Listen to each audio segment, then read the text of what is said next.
I'm John. I'm the lead pastor here at Crossview, and I just want to say welcome. So glad you guys are here today with us.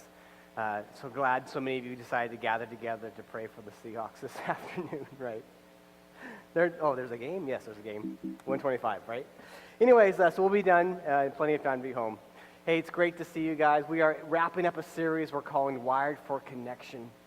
And we've been exploring this idea that from the very beginning of time, God created us to have this relationship with Him. And He created us to have relationships with other people. We also were talking about how technology is a good way to communicate, but it's not a great way to develop friendships. And there's this hunger in people's lives to connect, and there's a lot of people connecting through social media. I threw out one statistic a couple weeks ago about 121 million minutes a month Americans spend on social media. That's about 2 billion hours a month on social media. And so I thought it might be fun if we just explored the idea if any of us here today are in this room are addicted to social media. Here's seven signs you might be addicted. Number one is this. You sit next to your spouse on the couch while you chat via Facebook. Does anybody even know what Facebook is? Right? Okay, good. All right, you spend more time figuring out how to fit your thought into 140 characters than you do showering in the morning. 140 characters, that's the limit on Twitter, right? Okay, number three, you refuse to go to a vacation spot with no Wi-Fi connection. Number four, you finally do take the vacation, but only after buying a cellular modem and a laptop. Number five, here we go. You spend half of your plane trip with your laptop on your lap and your child in the overhead compartment. I didn't know we weren't supposed to do that, so maybe we should change our practices there. Number six, not only do you dream in color, but with various Instagram filters. All right, those of you who are Instagram, all three of you. You find yourselves verbally hashtagging in your everyday conversations. Hey, you going to church? Hashtag go Hawks. Nobody speaks that way? Good. A few weeks ago, we were talking about the importance of developing relationships with one another. Not only with our relationship with God, but with each other. And that's what we want to talk about today, this idea that we were created to maintain and foster what I like to call soul friends. Now, learning to be a good friend is not an easy thing. It takes work. It takes time. It takes time to develop trust. It takes a bit of risk in order to develop deeply soul-related friends. And you must be willing to risk being a friend, to have a friend. Let's see what we can learn from Jesus about this idea of friendship. Listen to these words from Jesus written to us from the book that we love. As the Father has loved me, so have I loved you. Now remain in my love. If you keep my commands, you will in fact remain in my love. That's the secret. That's the key. Just as I have kept the Father's commands and I've remained in His love. I'm telling you all of this so that my joy might be in you and that your joy then would be complete, would be full. My command to you is this. Love each other as I have loved you. Greater love has no one than this, to lay down one's life for one's friends. And you are my friends if you do what I command. I no longer call you servants because a servant knows nothing about his master's business. Instead, I call you friends because everything I have learned from the Father I have made known to you. Listen, you didn't choose me. I chose you. I reached out to you. I befriended you. And I appointed you to go and to bear much fruit that will last, so that whatever you ask in my name, the Father will give it to you. My command is this. Love each other. Jesus does something amazing in this passage. Before we even get to verse 11, he begins to use this analogy. He says, I'm the vine, you're the branches. And really, it's about like if our lives are intended to be connected with God. Our lives, and if we want our lives to have a purpose and to make a significant difference in terms of spiritual matters, that we have to be plugged in to Jesus to bear fruit. But it's a beautiful reminder that from the very beginning of time, God has been pursuing people. He's been pursuing you. You see, if we go back to the very beginning, Adam and Eve severed the relationship through disobedience, right? Disobedience, they were rebellious. The Bible calls that sin. And it says that while we were yet sinning, that Christ died for us to establish relationship. I mean, there's probably not one person here today that can't think of an interaction with someone in their lives that the behavior severed that relationship. The behavior was so bad, we just said, I cannot have a relationship with that person, or that person has ruined our relationship. Well, that's what we did with God. That's what we did with God. But God so loves us that he pursues us, and he builds, Jesus wraps flesh around him, and he comes to earth. He lives, he dies, and he will come again. He's raised from the dead, he will come again, but he did it all to reconnect us. So that if we turn our lives to God, and we said, yeah, I was rebellious, God. I've been doing things my own way. If we give our lives back to God, we can be grafted back in to the vine, back into the family. And then what happens is that we get grafted in as branches back into the vine, and we get kind of clumped together in these local expressions of Christ's body called the church. And we're that here today, the local body, the local expression of Christ's body called Crossview. It's a beautiful thing. Then we get lumped together, right? So there's all of us in our uniqueness, in our individualities, with our individual personalities, our differences. We get lumped together, and Jesus is saying that part of being lumped together is to love one another as I have loved you. Jesus calls his followers friends. This word friend is really closely related to the idea of brotherly love. It literally means a friend who's like family. I don't know if you've experienced this, but I've experienced this. There's people in my lives, many of you in this room, I've known you long enough where I would say you are like family. I love you like family. Our kids might even call you grandma and grandpa. I mean, we're in these relationships, and that's the idea here. The friendship is so deep, it's like family. Jesus calls his followers friends. In the Old Testament, Abraham and Moses are both called friends of God. And this title for friend refers to the highest relationship possible between God and a human being. The way Jesus goes about befriending us teaches us, I think, what it means to be good soul friends, solid friends for other people. I think there's three things that maybe more, but three things that stuck out to me that we can learn from Jesus how he befriends us and put that into our lives, with our other friends in our everyday lives. The first one is this: good friends sacrifice for each other. You've heard me say this, if you've been around here for 8 months, a bunch of times, that love is almost always expressed through sacrifice. Love is almost always expressed through sacrifice. Love acts. Love your friends to the point of action. And this is what Jesus did and continues to do for us. Now, the word sacrifice literally means this. It's defined as this: an act of giving up something valued for the sake of something else regarded as more important. So friends give up things. They give up opportunities. They give up things that they value for the sake of their friends or their friendships. The early church practiced this kind of idea of true friendship by voluntarily setting aside portions of their possessions to share generously with people in the community. We talked about that from Acts 2 a few weeks ago. It's also, it happens again in Acts 4, so it's not a one-time thing, it's a continual thing in the early church. Genuine friendship is actualized when people work for the benefit and the interest of other people. When people work for the benefit and the interest of someone else. Replacing selfish behavior with a generous concern for other people produces unity, produces security. It produces the sense that we are friends like family.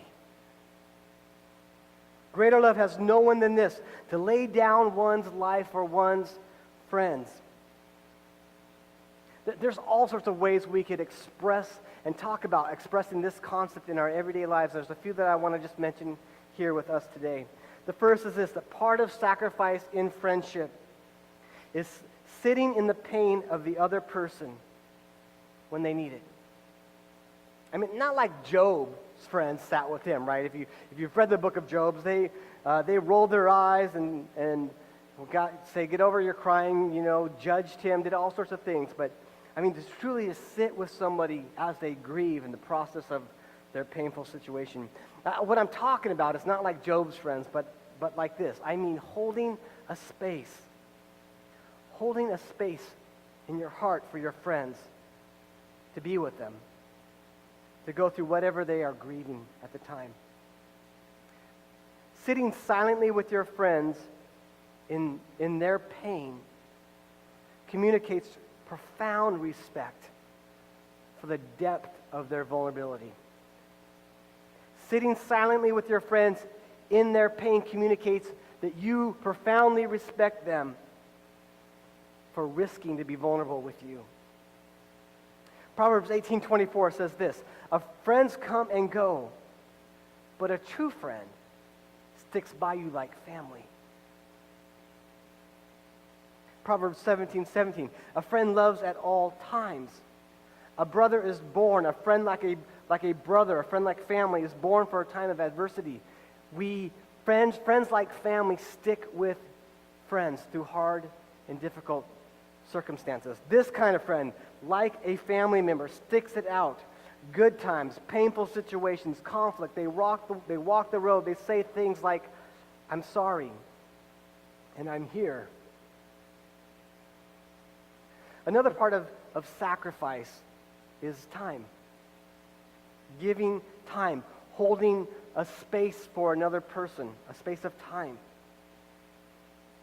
Managing our time, being stewards of our time, means we have time blocks available for key relationships. The goal in time management is to invest more time in people and less time in frivolous activities and vain pursuits. The purpose, the goal of time management is to spend more time with people, in relationships, and less time on frivolous activities. You see, friends make time to connect. A great friend, a soul friend, makes time to remain connected throughout the year. And some of us in this global world, we've had friends move away. We've had a lot of friends move away. And we can kind of keep up track of them on Facebook. But it's not till we pick up the phone and we call them that we really can connect at a heart level. I love what Cheryl Paul says. She, the author of this article, 10 Essential Qualities for a Great Friend. Most people tend to have a strong habit towards self-absorption. You start to speak, and within a minute, you find that the conversation has flipped to the other person. When someone is talking about trouble at work, for example, a great friend doesn't turn the conversation to talk about trouble at their job, unless, of course, it's completely in service of supporting the one who initiated the conversation.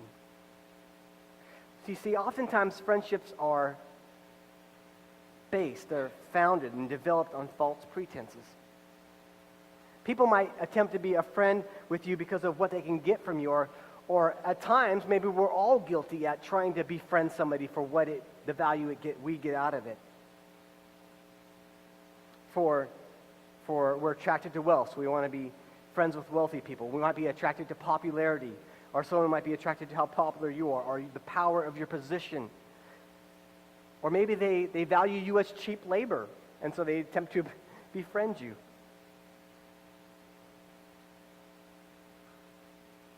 It's good to have guards up. good to have boundaries. It's good to have filters to consider some of these things through. But in general, a great friend, a soul friend, a true friend, is mindful of time and space and acts accordingly. So good friends sacrifice for one another. Number 2 is this: good friends serve each other. Good friends serve each other. You are my friends if you do what I command. I found this really interesting. It stuck out to me, so I thought I'd do a word search on it, the word study on it. The word command literally means in the Greek to enjoin. It's probably a better English word for it, but nobody knows what it means. It means this: to prescribe an action or attitude to be performed or adopted. Jesus is saying, you are my friends when you adopt the same attitude that I have. It's the same thing Paul says in Philippians chapter 2. Take on the mindset of Christ. Let this attitude be in you, the attitude of Jesus. We can look back and see what Jesus had to teach, what he enjoined his disciples and what he's enjoining us to do today as his friends. Back in John 13, we read about this a few weeks ago, back in August. He said this, John 13, verse 12. When he had finished washing their feet, he put on his clothes and returned to his place. Do you understand what I've done for you? You call me teacher and Lord, and rightly so, for that is what I am. And now that I, your Lord and teacher, have washed your feet, you also should wash one another's feet. I have set for you an example that you should do as I have done for you.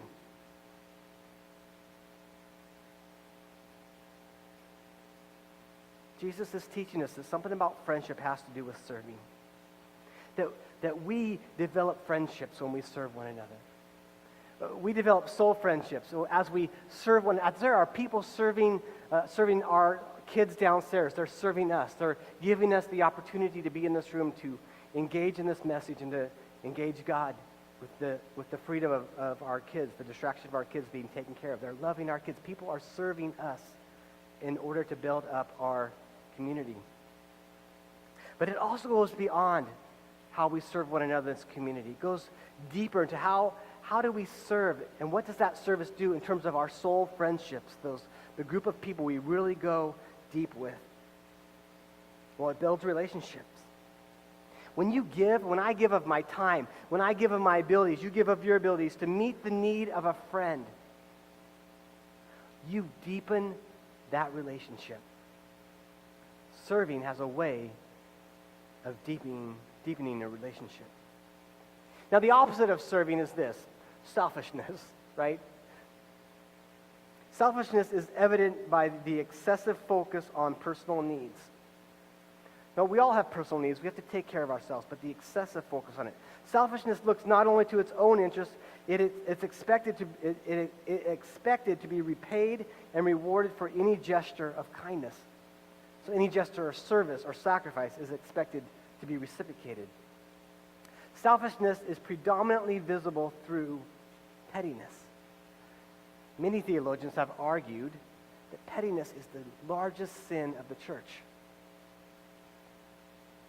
Self-absorption, selfishness, it steals joy. It steals joy. It destroys friendships. And that's why I believe that Jesus is teaching us that service and sacrifice are key foundations to building significant soul friendships. A good friend serves. That's a huge part of loving each other like Jesus loved us. Number 3 is this: good friends are vulnerable with each other. Instead, I have called you friends, for everything I learned from the Father I have made known to you. There's this beautiful picture of disclosure. Friends disclose to friends what's going on. Now, I think we get stuck in a couple places here when we're disclosing to people. One is we always play the victim card. Things are always bad. We're always disclosing. We're always can be stuck here. There's some people that are wired that way. And we have to guard against being stuck there. The other side of that is that we just pretend like everything's perfect, right? We never disclose anything. I mean, if we were really honest, there's not one person, I'm just going to be honest for us, there's not one person in this room that has it all together, that has never gone through a difficult season or a difficult time. And if you haven't, you will. None of our lives are perfect. So don't get trapped in this idea that you feel like you have to pretend like your life is perfect or your marriage is perfect or whatever. And don't get stuck in the trap of always playing the victim. Now, the other side of disclosure is this, friends, trust. A great friend is trustworthy. When you share something with a great friend, with a soul friend, you know it stays with that soul friend. None of this, walk into your small group, your connect group, your group of friends and saying, we really need to pray for so-and-so because they're having this hard time, unless, of course, you have explicit permission to do that. Now, Proverbs 18:25 says this, a man that hath friends must show himself friendly. If you want to have friends, if you want a soul friend, then you might have to make the first move. You might have to risk being a friend. That's what Jesus did for us, right?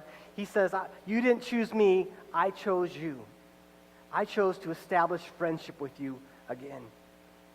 And for us, it may be that we'll have to take that first step, risk reaching out, risk being vulnerable, risk serving, risk sacrificing. And I think that is our next best step. I think that's our best step, is to take a risk, is to take a chance on stepping out and connecting with somebody. There's all sorts of ways you can do that in your everyday lives, at work, with your neighbors. There's ways that you can do it here. There's a couple ways we want to encourage you to do that here. The first is this, is to get plugged in, is to consider joining a connection group. Just explore the possibility of connecting with a smaller group of people around a particular topic for maybe the next 10 weeks. It's not for life, right? There's all sorts of tables out in the foyer. You can see many of the connection groups that are happening. You can talk to some of the leaders that will be out there about what they're doing. Inside your bulletin is a whole pamphlet of all the different connect groups, when they meet, who the leaders are. And you can take that home and consider it. And then we would challenge you to get connected someplace. And the other way that we're trying to do around here is this idea of a connection meal, a one-time meal event that we're going to do in October, where we gather about 8 people around a table. Single, married, young, old, it doesn't matter. You're welcome to gather around the table with some other people from this local expression of the church called Crossview and build some relationships. Something mystical happens when we gather around a table and we share our common faith together. Something mystical happens. Friendships are developed. Would you pray with me? Jesus, thank you that you loved us so much, that you took the initiative to befriend us. We are eternally grateful for that. That we can consider ourselves your friends, and yet we still recognize your God. God, I pray that you would help us in this next season as a community of Christ followers here at Crossview, to go deeper with you, to pursue you, God, to be serious about our faith and our walk with you, but also to be serious about developing deeper, more meaningful relationships with one another. And God, I pray for every person here that you will provide for each one of us, if we don't have it yet, a soul friend. And we ask for your blessing over all these groups that will be meeting this fall. May the transformational power of your Spirit be available and experienced by all who engage and participate at various levels. And we pray these things in your name, Jesus. Amen.